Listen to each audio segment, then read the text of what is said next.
Lucid. Our partners at EIN, Porsche, Blink Mobility, thank you so much. And if you have questions, please save them for after the panel. So we'll have about 10 or 15 minutes after each panel for open Q&A. I'd like to introduce Johnny Lieberman. Johnny is the editor of Motor Trends. To my knowledge, the first journalist to ever drive a Lucid. That's correct. Is this on? Turn it on. 11 months ago, I was the very first journalist in the world, which was kind of a career highlight to drive a Lucid Air. And it was actually, I drove it for 2 days. We did a day on Angeles Crest, and that was pretty impressive because it was, 933 horsepower thing that handles like a Nissan GTR, but it's a big luxury sedan. And then the next day, we drove from Beverly Hills to this watch shop in San Francisco, H.R. Milton, because Peter, the CEO of Lucid, was a big watch guy, and I like watches, needed somewhere to go. But it was 408 miles, we didn't charge.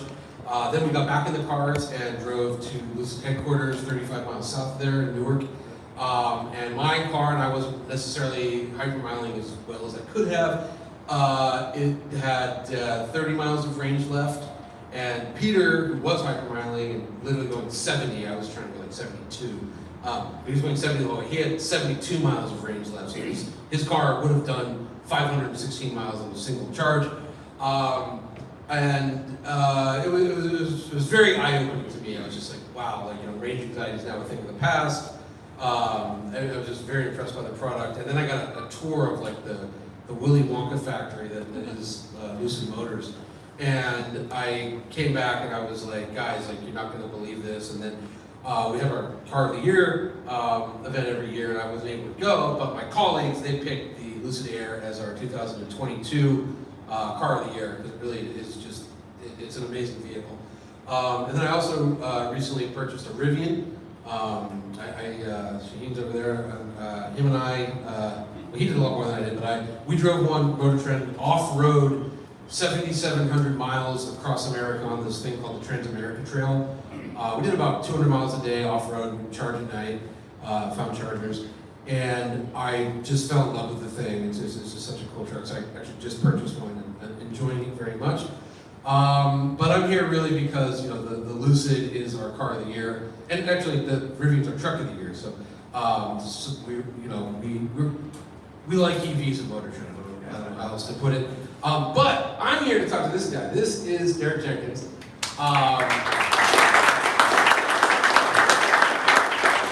you don't know Derek, he is the Senior Vice President of Design and Brand, which is key, Design and Brand for Lucid. I guess we should sit. Yeah, and what I think what I'm going to do, I have a cheat sheet, but I'll go off the sheet for a second. And who are you really? Good question. What's your background? How do you get to be the Senior Vice President of everything? Oh man, well, lots of trials, certainly. Grew up here in Southern California. Was always into cars, huge fan of everything. Grew up in a car family. My dad was super into air-cooled Volkswagens and that whole scene in the 70s. Kind of grew up going down to Mexico and driving the dunes and all of that stuff. Early on, restored some cars and thought I wanted to be an engineer when I was a teenager, but was terrible at math, so that was not going to work. Found that out really early on. And then through one of my coaches in high school told me about Art Center College of Design. He's like, yeah, they teach car design there. I'm like, what the hell is car design? Did people actually, that's a thing? Keep in mind I was like 14, 15 years old at this point. Visited the school and it was like, okay, I'm doing this. This is what I'm doing. It's how the students working on play models and sketching and that, yeah, just to butt in, what's crazy to me about, I'm getting closer and closer to the Art Center, just like more friends that are faculty there, but when you go there, you don't start drawing cars, you start drawing cubes and circles for a semester. Totally, yeah. Right? You get the fundamentals, you have to learn drawing, perspective, proportion, reflection, highlight, all these fundamentals that are about creating shape and form. Yeah, it's an awesome place. If you've never been, please visit. It's really they have that great car show, Car Classic every year, which is worth checking out if you're in LA. When you're in LA, it's pretty amazing. Yeah. Pretty amazing show. I owe a ton to that school, and it's still an amazing place. Turns out incredible talent. Guaranteed, any major car design studio around the world has high-level designers from Art Center. Yeah. After that, joined Volkswagen Audi Group. Worked on a range of things. Worked in Ingolstadt at Audi headquarters in the early '90s when Audi was not what it is today. It was really a struggling third-tier luxury brand, and that taught me a lot because I saw it kind of come from, there's still a good soul to the company, but it really had a long ways to go. I stayed at Volkswagen Group, and then in 2009 joined Mazda. Also an interesting time right when Mazda split off from Ford, yeah, some pictures here. Super cool company, great soulful brand. The picture there with 787 was my first week at the company, which was super cool, really great time. And then a certain Peter Rawlinson gave me a call around that same time. So when did Peter is the CEO of Lucid, and that was the CTO as well, and he was also the chief engineer of the Tesla Model S. That's right. And he was the chief of engineering at Lotus. He was at Jaguar before that. So he's quite a resume. What year did he call you? So that was the middle of 2015.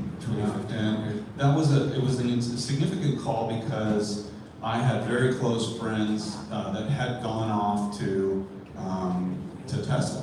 Yeah, including close friend Franz von Holzhausen, who's the chief designer there at Tesla. He was a Mazda. Yeah, he was. I took his job at Mazda. It's a small world.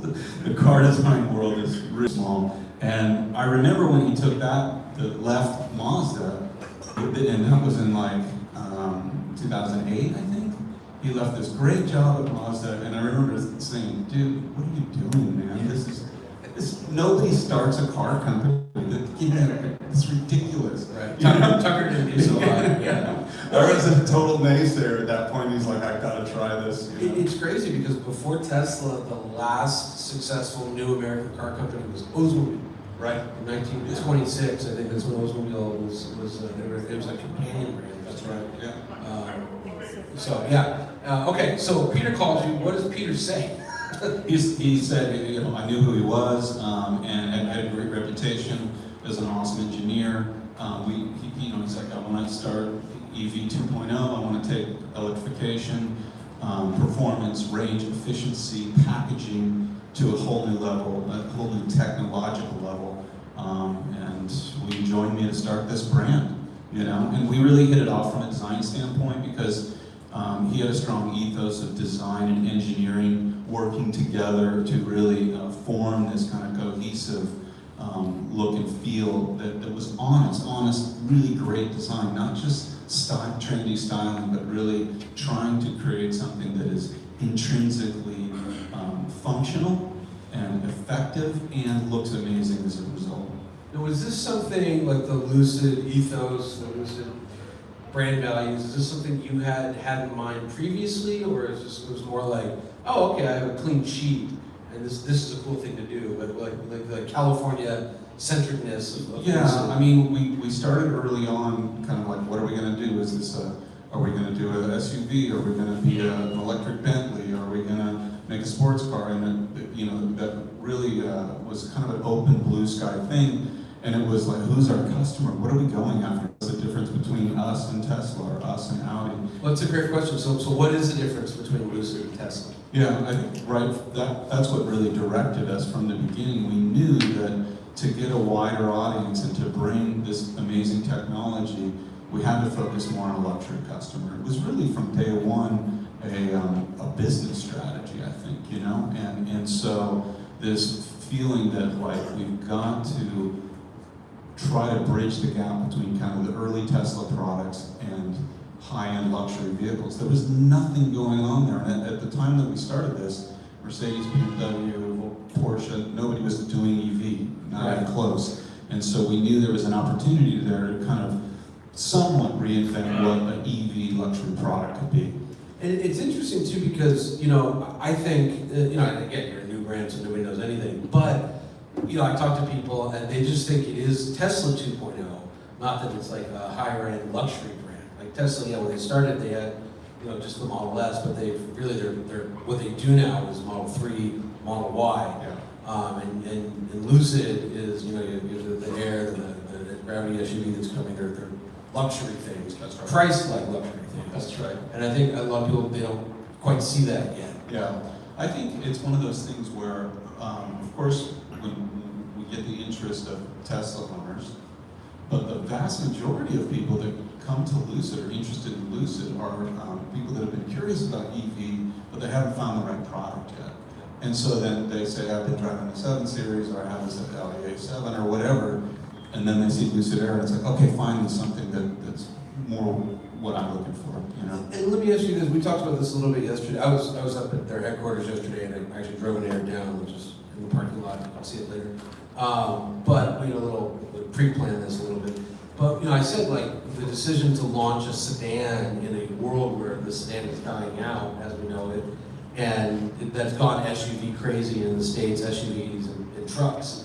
So why start with a sedan? Yeah, we had super intense conversations in that first year back in 2015 when I first joined. It was like, are we sure we want to do a sedan first? We had the pickup truck discussion, we had the sports car discussion, we talked about wagons, we talked about everything, right?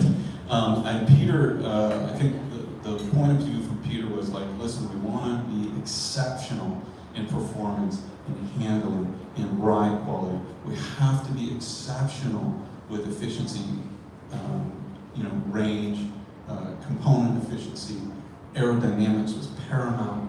And it's just, if you think about those attributes, the sedan format is still the best place to start. If you're really going to do the most aerodynamic vehicle, the best handling vehicle, excellent ride quality, and explore the new boundaries of what electrification can bring from a packaging standpoint.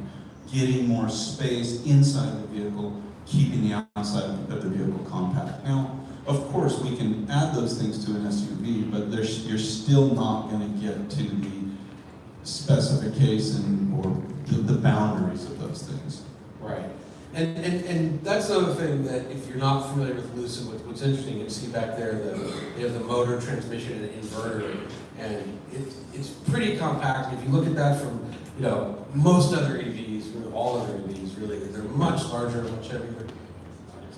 Oh yeah, okay, great. So what again, we being Motor Trend thought was just fascinating about the Lucid was they just miniaturized everything. So they have this incredibly light, compact motor, which allows for more space within the vehicle. It's better packaging, more interior space, more backseat passenger space, larger front and rear trunks. But because you're also making everything smaller, like the efficiency goes up. I forget the exact numbers, but it's 18%, 20% more efficient than a comparable Model S. So instead of having a 400-mile range, it's a 500-mile range. Right. And so, can you talk about that though? Like what the miniaturization of the components does for you, like as a designer? Yeah. And your team. I mean, it's a huge part of what we do. The fact that we've from the beginning always made all of our components in-house.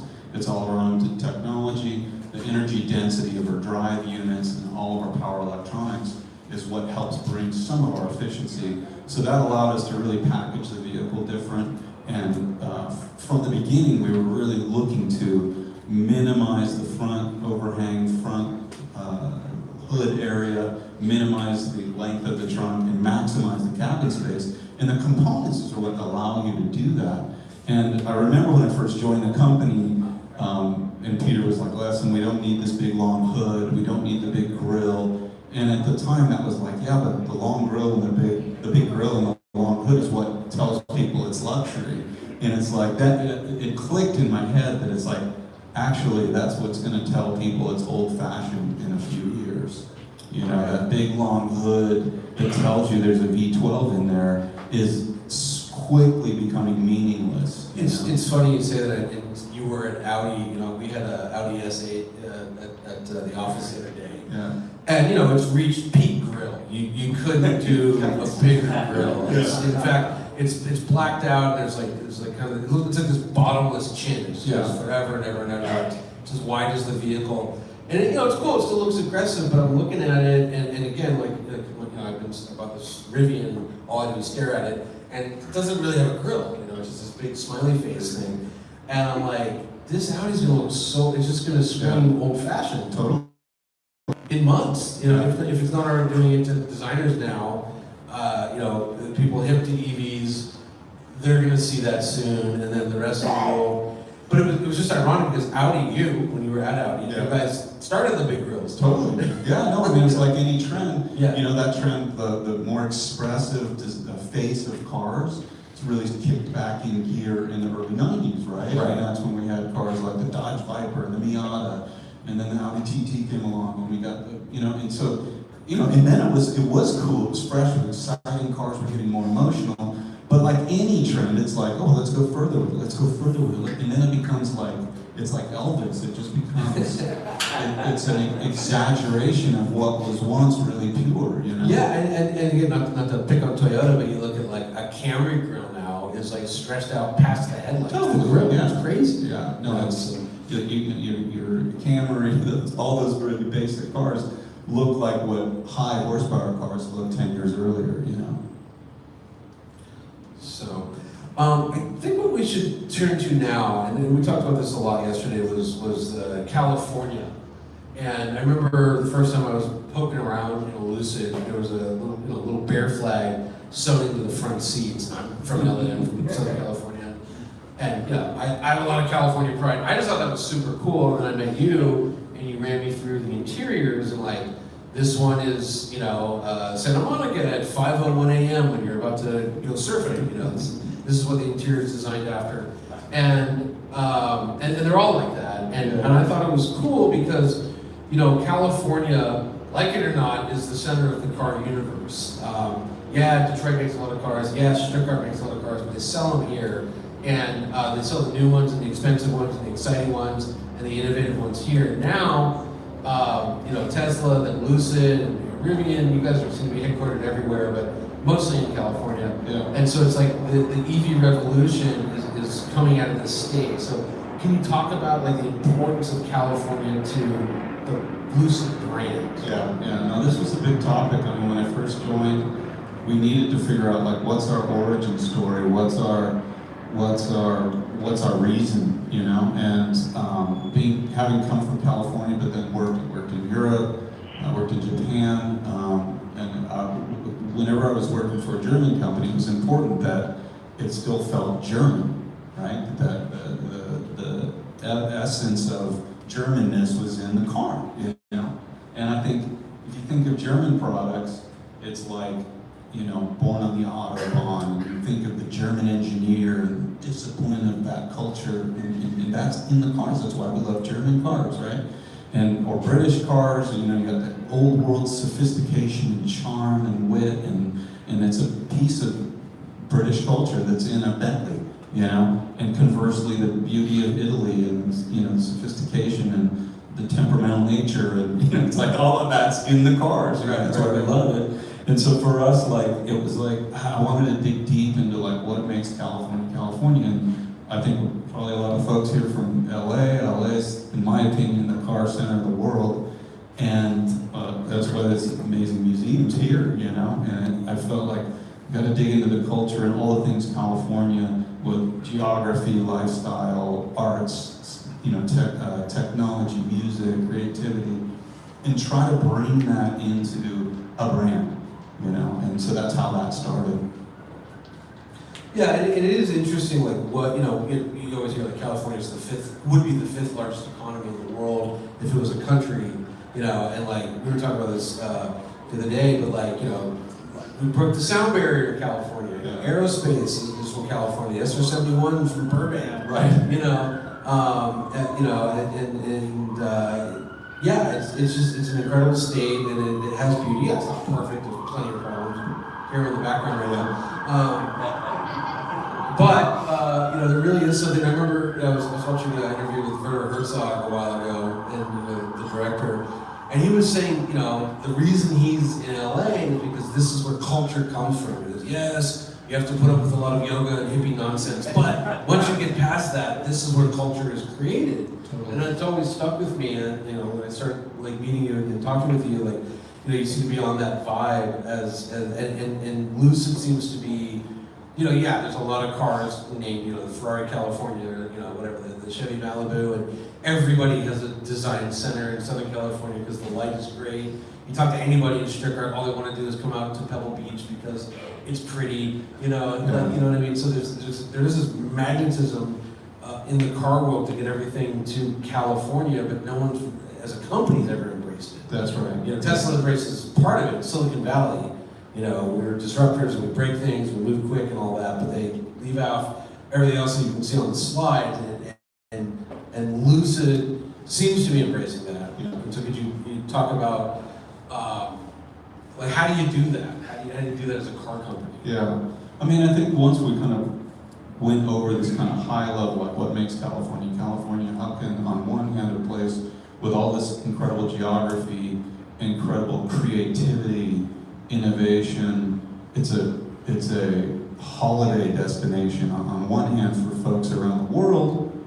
It's this really exciting place to be, and on the other hand, for the last 100 years, it's been so disruptive on everything imaginable: aviation, the green movement, communications, computing, you know, the internet, now cars. It's like, there's very few places in the world that could be so romantic and human on one hand, and be so disruptive from a commerce and a technology standpoint at the same time. Yeah, it really is unique because, you know, again, I was reading something, they were saying that, like, you'd have to go back to, like, the, you know, conquistador time of the Spanish Empire to find, like, the amount of wealth that Silicon Valley has created in the last 20 years. That's the only other historical parallel is when, you know, Spain came over and, like, pillaged an entire 2 continents. Right. You know, that's where that wealth came from. And even then, Silicon Valley's, like, outpaced it. Yeah. And then again, that's a tiny part of the state. That's not Hollywood. That's not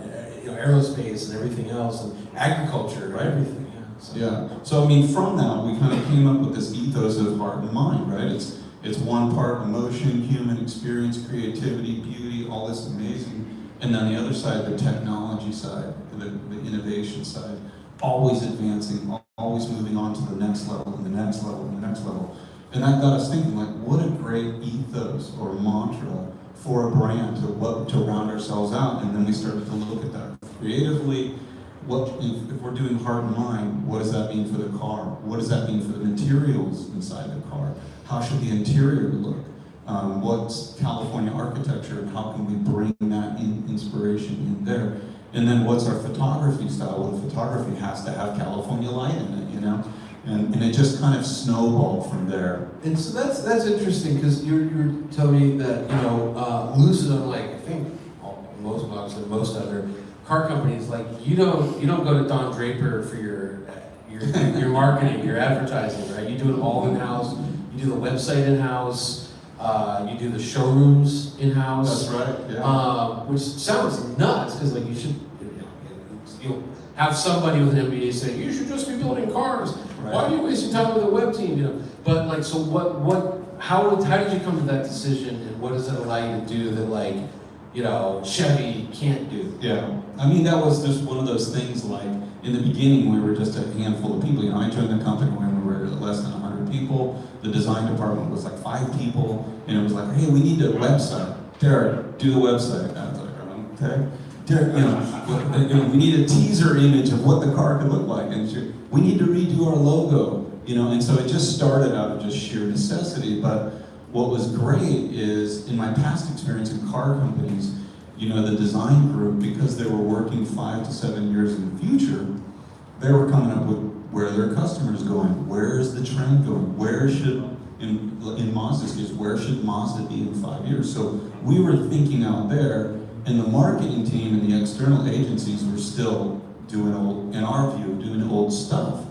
So at Lucid, it was like, okay, we're going to combine our communications, our visuals, everything that visually represents the company is going to come from one group of people, not from 5 different departments. And so it became this really consolidated thing, and that we just kind of grew the team from there. Now I have a 27-person creative team doing all of our visual content, web, digital, photography, all of our video content, all of our social media, and then as you mentioned, the retail spaces. So that was an opportunity to really, how can we create a space that's perfectly aligned with Lucid, and that allows people to come in and see the environment, see the car in its best possible way. And let's talk about that, because I've been to a couple. I just went to the Miami one, and I've been to the Beverly Hills one, obviously, and a couple others of the, we call them Lucid Stores? Lucid Studios. Studios, excuse me, Lucid Studios. But they're, you know, they're designed, and I've never met a car designer that is also an architect fan. Right. So can you talk about, like, you know, what the Lucid Studios like, and why is it important for you to embrace? I'm assuming California architects? Yeah, I mean, we started with this idea of like trying to bring a feeling of mid-century modern into the space. I'll find a picture of it here. And I felt like that was important because we wanted to have like this feeling like, yeah, this is recognizable as California architecture. There's this amazing history of mid-century kind of residential architecture. Yeah? And so we found a great firm here in LA called Ron Radziner. He does incredible residential here in LA. And he also did quite a little bit of retail space. I love the work, and it really felt like a contemporary, inspired version of mid-century. And so we started working with him. Again, applied heart and mind, so you have this kind of technical side of the display into the retail space, as well as this kind of warm materials, touch and feel component, and then just snowballed from there. And that's, we've put out 29 studios and service centers since we started. Very cool. We're just kind of quickly going through the car. Maybe pause here just to do the interior for a second. Another thing that struck me about the interior of the air, this is something we talk about, maybe talk about more of the different California moods, but the front of the cars, the interior is darker than the rear compartment. That's right, yeah. On all the different interior trims. There's 4 that are currently out? That's right, yeah. And so can you talk about why would you be lighter in the rear compartment versus the front, and reasoning behind that? And then also, you know, like I mentioned the Santa Monica one, but like what are the others? Yeah, we started early on with this idea of the front of the car would be much more like a high-performance cockpit and a lot more sporty, very driver-focused. The cockpit was totally focused towards the driver, the central display for both driver and passenger, and this idea that the back of the car was like a lounge space. So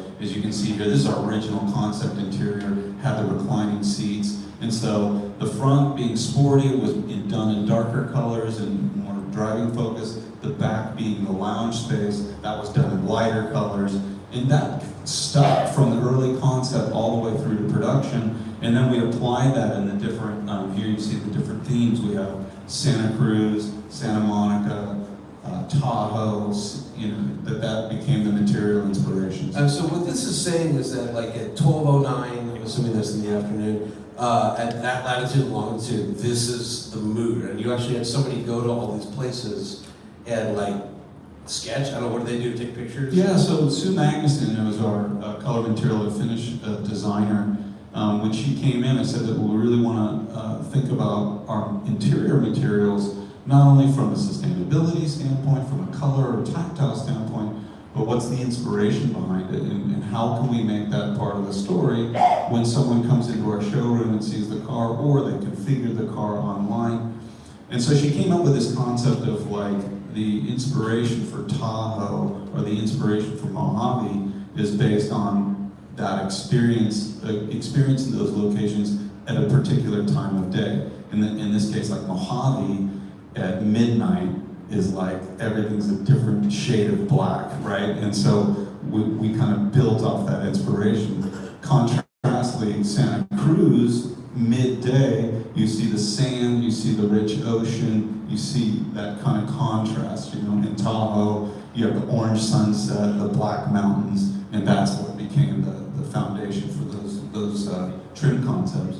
And I'm assuming you have more in your back pocket that you guys haven't released yet? We do. We have a whole range of locations that we've kind of stockpiled. Right. We did that actually early on, just to have. Sure. But yeah, absolutely. You have to stay tuned for that stuff. It's cool. I mean, again, as you know, and I know not everyone feels this way about California, but I'm like, you know, pretty turned on as a Californian. Like that's cool. You know, and Yeah. I've been to all those places in those times of days, and that's Certainly. it's pretty neat. So, we're also there's this great photo about when you guys started. So, I don't know how much you get to hang out with car designers, but one thing that's really important, and we talked about it a little bit, but like the Southern California sun, like you can draw a picture of a car, you can make a clay model of a car, you have it all inside. It doesn't mean anything until you see it in sunlight. Right. Right. This is every designer I've ever met. They talk about this. You know, you got to step 50 feet back and look how the sun is reflecting off the side of the car. But if you're a brand new car company, you don't have any land, how do you look at the car in the sunlight? So could you talk about this photo? Yeah, this is a crazy story. Like when the early days, so this is maybe 6 months after I joined, we were in this nondescript building in Menlo Park, just up the highway from Facebook. And we didn't really have a clay studio, design studio, but we had this kind of makeshift warehouse space.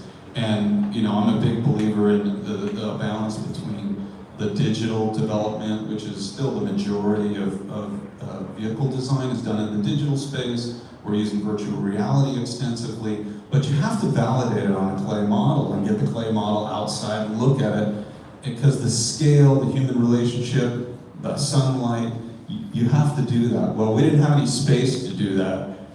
We just had a parking lot backed up against the Bayside Highway in Menlo Park, which is what that is behind those foam panels. And then I had a bunch of gypsy kind of clay modelers, really talented folks, but they lived in motorhomes. Winnebago's, that classic GMC motorhome. And we parked those because we needed to keep it confidential. I don't know if anybody was paying attention to us at the time. You hope they were, right? You hope they were. But that's what our normal clay modeling review looked like on Friday afternoon. It's like that's like a 6-lane road. That's like that's a highway there, you know. So we would do that, and that's how we did all the development on the car in this kind of gypsy style of working. And then it was another great photo where you're the platform. Oh yeah, Where you were saying someone, yeah. that one back there. Talk about start with the good parts. So somebody fell off and broke their leg. Yeah, we didn't have It's not the a financial resources to build a design studio at the time, but we did still need some sort of equipment to accurately develop the model. And clay modeling as a discipline requires a steel plate, right? That's tolerance, and it's perfectly level, and you can use measuring equipment, even do CNC milling off of it. But we couldn't afford a modern system, right? So one of the studios here in LA was closing down, and they had a steel plate, and they're like, "Yeah, we don't want it. You can have it," literally. And we took it, but to put it into the ground and update it was not an option. So we just sat it on the concrete. And it was super dangerous because people would fall off it all the time. One of the modelers broke his leg. Yeah, so that was a OSHA issue for sure. And what year is this? So that would have been 2005. That was like, I joined in the middle of, 2015. I joined in the middle of 15. By the end of the year, we had this room built out, and that's where we did the whole first round of development. And then you have photos, I was there yesterday, but the current design studio, which I couldn't really actually look at it yesterday because you had I know, I couldn't unfortunately. But I saw it a few months ago when it was under construction, and it was pretty. Yeah, that's a great space. It's in here somewhere. One second. Sorry to jump around like that. Yeah, no Dave problem. spent a lot of time giving me an outline, but It's towards the end. what's that? The sliding one. Slides towards you. Yeah. For some reason, it's not my original Anyway, so order. there's a big studio. How many designers now working? We are at 145 now, but that's not just designers. to come to the point of what we discussed earlier, the design space includes like exterior design, interior design, color, material, and finish, the branding team, the UI, UX team, my fabrication, clay modeling, and my CAD team. And then we have a whole engineering group in there as well. Yeah, so that was fascinating because I've been to a lot of headquarters and studios and factories. And they're usually like in different states, let alone not in the same building, but like the engineers sit above the designers, which I thought is just separated by a staircase, which is means you're it's like working. a mezzanine, a C-shaped mezzanine. It sits above the plate. So we have this central plate where the clay models sit that can hold up to 5 full-size clay models. And then the bottom floor is all the design staff, our aerodynamics team sitting right there with the designers. And then you go up the staircase, there's this C-shaped mezzanine, and we have all our advanced packaging, engineering, the HVAC team, the structures team, the crash team, ergonomics, so they're working. And so my design staff is up and down that staircase 15 times a day, solving problems. In this case, we're not working on air, we're working on our gravity program, our SUV program, and things out beyond that. And it's just the real-time integration. Everybody has to be physically at work.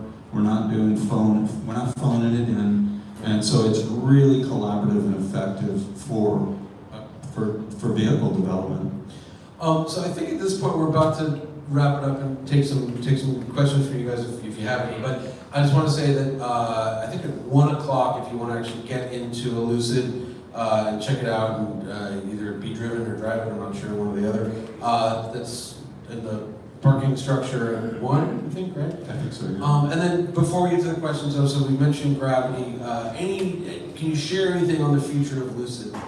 We've got any hot tips? We're aggressively working on the next product. The gravity program is super exciting. It takes everything that we established with air and applies it to the evolution of what I consider SUV development, because I think that, just like with the air and what you already see happening with electric cars, there's a shift happening, right?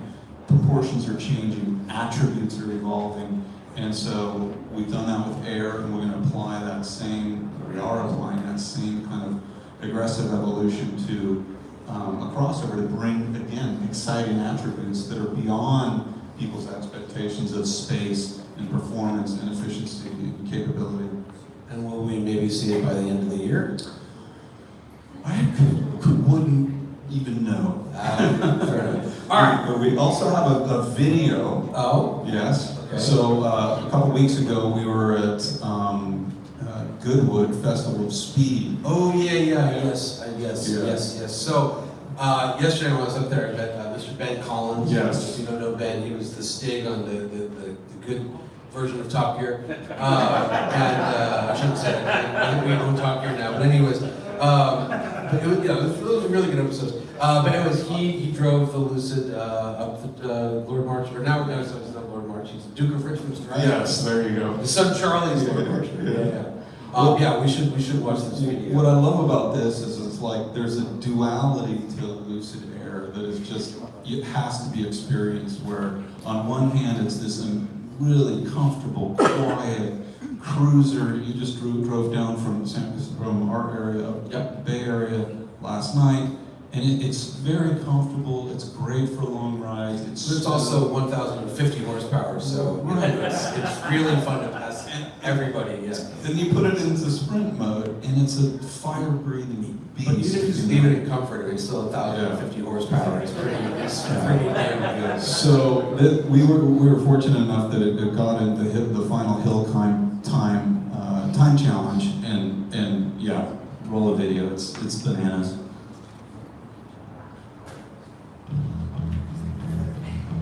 I love it here at the Festival of Speed. This Lucid Air is very much at the speartip of the electronic revolution that's coming, and I think it's a game changer. People are really seeing that with the performance. That's a great way of showing what you've got. But obviously there's more subtlety underneath the hoods, the incredible range, the speed of the recharge. I'm really excited to be showing it off. We unleash the full 1,050 horsepower equivalent electric power in this beast. I'm ready. Alright, here we go. So I'm lining her up.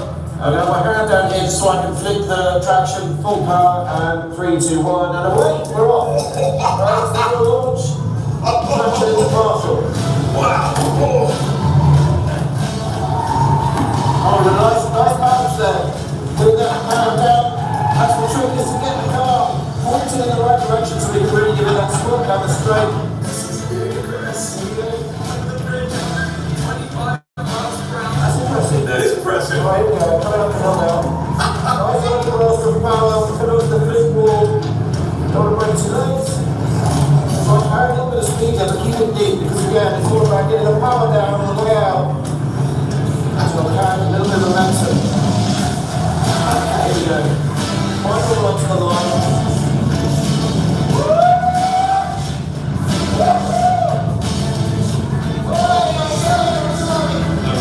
55.79, that's a very good 12th place for that, and it's a work car.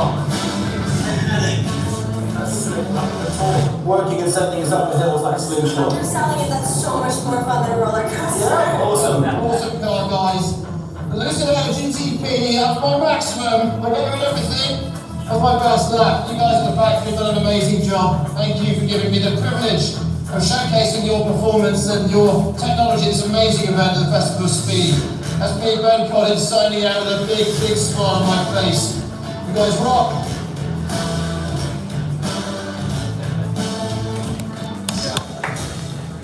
So 12th place overall on stock Pirellis, EcoSport Pirellis. Yeah, I mean, I've been lucky enough, I've driven that during the Festival of Speed, and yeah, 12th place is pretty nice because the stuff you're running against are like, you know, Bugattis and Ferrari FXXXXXX, whatever. You know, it's crazy, not street legal stuff. Yeah, everything was competition. Anything faster was a full-blown competition. And there was Valkyries and the Yeah. real hypercar stuff. So 12th place is actually pretty impressive. And also the way you took that last hay bill is nuts. That's nuts. Totally nuts. Have you done it? That is unbelievable. Yeah. All right, well, Derek, thank you very much. I think let's take some questions. You guys got questions? Right here in the mask. Yes, sir. I don't know if you can hear me, but you mentioned growing up with air-cooled Volkswagens, and I'm wondering, not just Lucid, but the other electric manufacturers, what about creating like crate engines the way they had the famous 350 V8 and the Cleveland 351 V8 to retrofit existing cars, which is almost like recycling these barn-farm cars. And I know some purists think that that's awful, but is there any plans to maybe do something like that? Or? Yeah, I mean, certainly, there's certainly been an enthusiastic discussion or two about that. I follow the kind of conversion scene quite closely. I think for us, you know, on one hand, you look at our drivetrain out there, that would fit in darn near anything because it's just perfect size, it's very compact. But I think for us right now, it's probably not a focus just because it would take a lot of engineering resources to build out a modular program that could be accessible and affordable for folks. But that one way or another is coming from someone, I'm sure. It's already happening. I mean, Yeah. there's all kinds of EV conversions happening now. Is there like one company that's become dominant that is like, you know, they're the small block Chevy of EVs? Not yet. You know, it's coming as you know, EVs become a bigger part of the marketplace. Can I just say, going back to the air-cooled Volkswagen, which, you know, Bruce Meyer created the famous Manx Yeah. beach buggies, that now my friends who have the old Beetles now are having to go to Porsche specialists. And the parts now for just the Volkswagen Beetles, the air-cooled Beetles, hard to find, Yes. expensive, and guys and gals don't work on them anymore. That's right. That's right. Yeah. Yeah, there's, like I said, there's a couple of great companies here in Southern California, EV West. If you're familiar with EV West, they do complete conversions for Beetle, Comet Geo. Expensive. Very expensive, yeah, and that's because of the components they're using. You know, they're pulling components out of Chevy Bolts and Teslas. You know, but it's evolving in a rapid way for sure. And also we should mention that Derek, actually, you drive like a Myers-Manx looking I do thing. have a Myers-Manx. Yeah. It's very cool. But yours is a little different than a regular Myers-Manx. Yeah, no, it's but That's like my Southern California life, hot rod.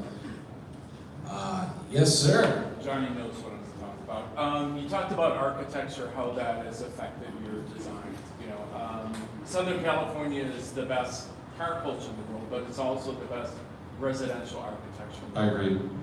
Talk a little more about how that factored. What was your process? Did you go and visit case study houses? Did you park clay models in front of houses? How did architecture form, you know, a component of the design? Yeah, I think it was more just if you will, a pillar within the design group. So all of us are architectural enthusiasts, and everybody has a degree of understanding of architectural history and the significance of that in the Southern California area, whether you're talking about Los Angeles, up north, Palm Springs, whatever the case may be.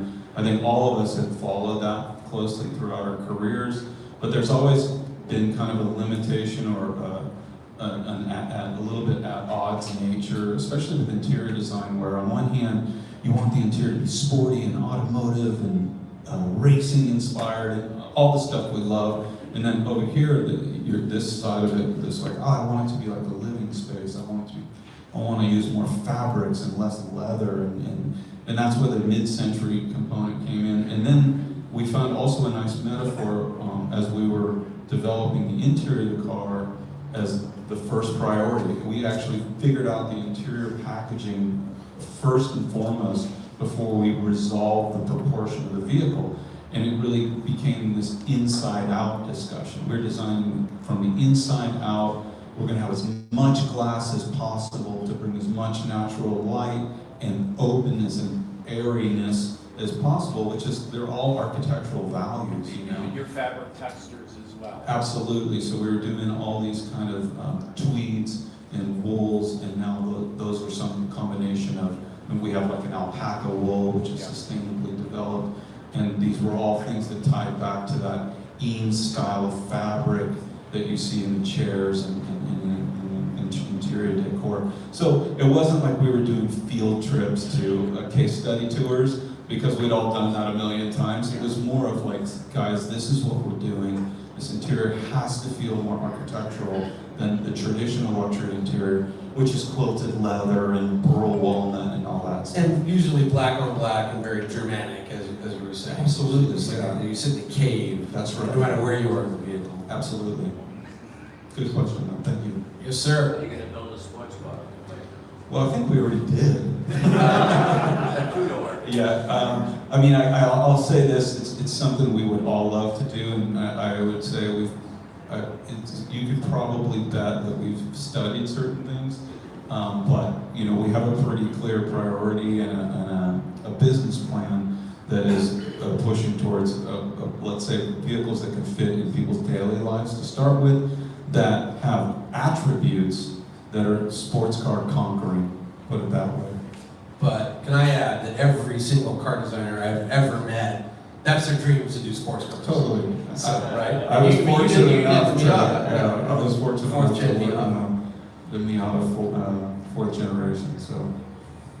Oh, so you're saying it's out of your system? No. I would love to do an electric sports car, you know? Encourage.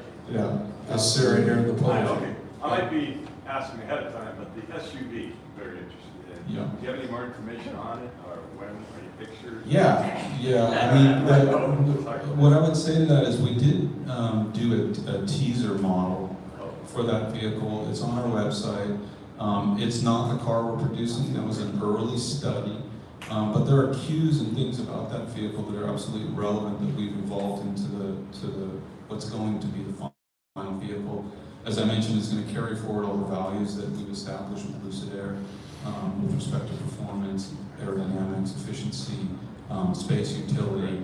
It's going to be a space wonder for sure. Beyond that, you know, we've got to maintain our competitive edge, so that we got to save some surprises for when the car is revealed. Thanks for trying to find out more. Right up front here in the purple. A couple questions. Nuremberg numbers, and what's more California is going to cover? Nürburgring ring numbers. Yeah. So we've not taken the car to that track yet, but that is something that we're discussing for next year. Been around going to say it many, many times, since that's kind of a couple hours from our headquarters. But yeah, you could expect that in the not too distant future. What was the other question? Convertible. No plans for convertible. I think we'd probably get to the sports car before we get to the convertible. Yeah, maybe perhaps, yeah. In the hat. Is Lucid going to have a home charging system? We already do. It's just launching as we speak. So we have our portable charger, which comes with every car, and then we have the high power 220 charger, which is going to be available. I think, Dick, do we know the timing on that? I don't, but it's done. It's ready to start shipping. Yes, sir. Do you have any comments on pure EV versus the range extended technology? Is that going to be like a later VHS? You mean like when you say range extender? What do you mean? Chevy Volt, RAV4. Oh, I see. I have to be honest. Philosophically, we're pretty hardcore all EV. You know, just because of the simplicity of the architecture, the focus on packaging, and not having to make a complex kind of layout with additional energy generation in any way. And really, the focus for us is going as far on as little as we possibly can, and continuing to push that boundary of what is outstanding efficiency and range through all EV architecture. Little red truck. I admire the choice to start off in the luxury field because it gives you free reign to build the vehicle and charge what's needed. Is there any goals in the near future to build a more mass market vehicle? Yeah, sure, absolutely. I think that's always been our long-term intent. As I mentioned earlier, the decision to go luxury is really a business decision first and foremost. So if you imagine what we went through, I mean, I've been at the company for exactly 7 years this month, and what it took in the early days, we literally almost shut the doors 2 or 3 times throughout this process. There were some really dark periods going up and going down. And the decision to start with in our own technology and innovation, that comes with a price, right? And so it forces you into a market segment at a certain price, and you're like, well, I think that's called luxury, and so then you build out the brand accordingly. But long term, the whole idea of this is with the best efficiency and the best range capability, the best performance, the most compact components, the ability to scale that and then bring it down is absolutely our long-term goal this decade for sure. Anybody else got any questions? Yes, sir. I just wanted to pick up on what you mentioned before about the aesthetics of design with respect to the long nose and that being maybe a trend. And I wonder if you think that's a trend or if aesthetically that's something like E-Type with the long nose, which Enzo said was the best looking car he'd ever seen with the 250 GTO, or even the SR-71 Blackboard at the Space Shuttle. They're all kind of known for the power nose, the strength in the front, the short tail, that classic design element. Do you think that's really a trend, or do you think that's just something that's going to, in terms of efficiency, get put more to the side for these mass-produced sorts of electric vehicles? Right. I think we're just at a really pivotal moment in vehicle technology, vehicle architecture, electrification. I equate the shift to electrification like the shift from a horse-drawn carriage to the horseless carriage to the unified speed form. As you look at vehicles from the early 1900s to the 20s to the 30s, that transition that happened was a technology-driven transition. And I think that we're at that time now, or you think about when we first saw mid-engine cars come to the road in the late 60s, and how that proportion has evolved and transitioned till today. Electrification is enabling a different layout, and so there's a new beauty standard that needs to evolve and to go along with that. And I think there's the beauty of those traditional front-engine, rear-wheel drive coupes and sports cars. The beauty of that's undeniable, but it's tied to that era, and the shape of those cars was derived directly from the technology that drove the vehicle, right? And so, as designers, first and foremost, I'm interested in finding that new language, finding that new proportion that's tied to this new technology, because those will become the new standards of beauty today. Can you make that proportion electric now, that front engine rear? Of course you can, absolutely. But I think that's nostalgia.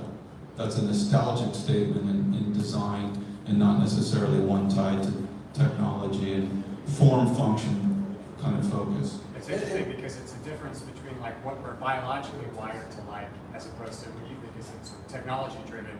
Absolutely. I would equate it to like, hey, you know, I really like the old style phones and, you know, the old touch phones with the buttons. Can somebody just make a smartphone with buttons again? I mean, you could, but is that the correct application of the technology? But also like standards of beauty change, right? If you go back to like before 1920, really heavy women, that was a sign of like health and beauty. And then the 20s, you wanted to look like a little boy, you know what I mean? And then we know what's happened since then.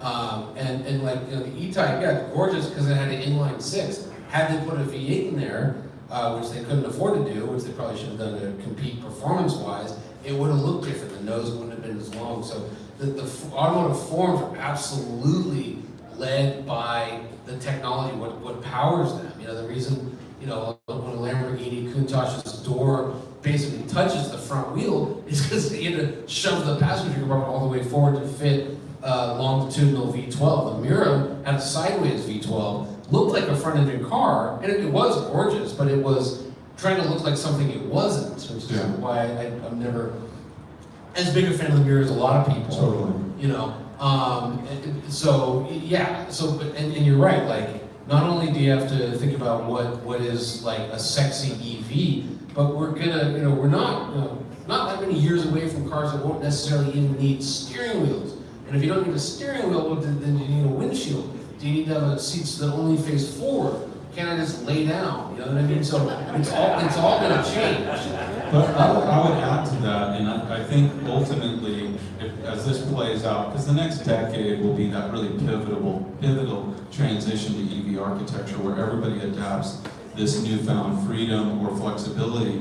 Well, I think it's going to evolve quite rapidly, because even today, the battery pack, even in Lucid Air, is pretty big, right? And it takes up a lot of space, and it creates freedom in some areas, and it creates limitations in other areas. Like, for example, when they're under the floor like that, you can only get the H point, the hip point, so low to the ground, right? Like, if you get an old Lotus Esprit or a Countach or something, I mean, you are just a few inches off the ground, your butt.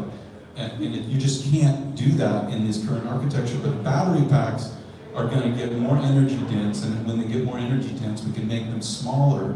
And so then the freedom for design is just going to get even larger. And I would say, we were talking about the Porsche Mission R, which I was lucky enough I got to ride one, but it's not a skateboard design. In other words, you're not sitting on the battery. The battery is where the engine was. So you're low. You're as low as you are in a Boxer or a Cayman. You're on the ground in that thing. And that's an EV. So, but yeah, we were talking about this too. Is like, you know, if there's a doubling of energy density, which it looks like there was one company called One, terrible name, they've kind of cracked it. Well, then the batteries can be half the size and still give you a 300-mile range. Okay, then you can start lowering stuff or moving the batteries somewhere else. You don't have to sit on them, and they don't have to weigh like 2,500 pounds. Yeah, and you just save 500 pounds because you're using less batteries, so now the vehicle's even more efficient, handles even better. So it's like this, you know, continuous. And that's coming. With this company One, they just inked a deal with BMW with the iX, which has like a 300-mile range. You put in their battery, it takes up the same amount of space. It's a 600-mile range. So, and that just happened like last month. And I know they're working with Porsche, maybe another EV maker that's in this room. Maybe not. That's our final question. Final question, yes, sir. So you broached the subject of autonomous, driving, and you didn't speak about it at all, not in terms of any design team or anything else. But the question is, what does the requirement of autonomous driving, what was the effect on the design of the vehicle? What would you have to provide for? Yeah, it's pretty. Sorry. He said if you're gonna have cars that don't need drivers, how does that affect design? Yeah. In other words, if a car doesn't need a steering wheel, what's it look like? Yeah, I mean, the real challenge with this, in many ways, it's kind of a black and white topic, because if the car needs to be manually driven, then it needs to have all the crash safety, all the airbags, all the steering wheel, all the displays, all the legislation that we know today applies. If it's full level 4, level 5 autonomous, and you don't need any of that stuff, then you really can design the space completely different. You sit backwards, you can all face each other, it could be a completely different thing. The debate of whether or not it has full crash legislation like a normal car does today, some of that I think you'd probably be able to not do, but some of it's still going to be applicable. The challenge is, how do you do a vehicle that does both, because you don't get the full advantage of either then, you know? If I still have to have a steering wheel, it still has to be manually driven, that means I can't just, you know, you have to find a way to fold that away, or the space is still a traditional space in some extent, because you still need to manually drive it. Once it all goes away, your guess is as good as mine. It's just it's a lounge on wheels, basically. If I could end this with a plug, so we have a podcast we call The Inevitable, the E and the V of being inevitable. Our next guest is Derek. We actually had a nice hour conversation, covered very different topics, including this. A lot of that, yeah. But we had two students who are currently at Art Center. They're second-year design students at Art Center, transportation design, come in, and we asked them, like, are you being asked to design cars without steering wheels? And they were like, yeah, we are. We're thinking about that. So it's all coming, which is an odd, strange thought. It brings up a lot of emotions in people that love cars and stuff. But, like, you know, if a semi-truck, if it doesn't need a driver, it's interesting. Let's give Johnny and Derek a big round of applause.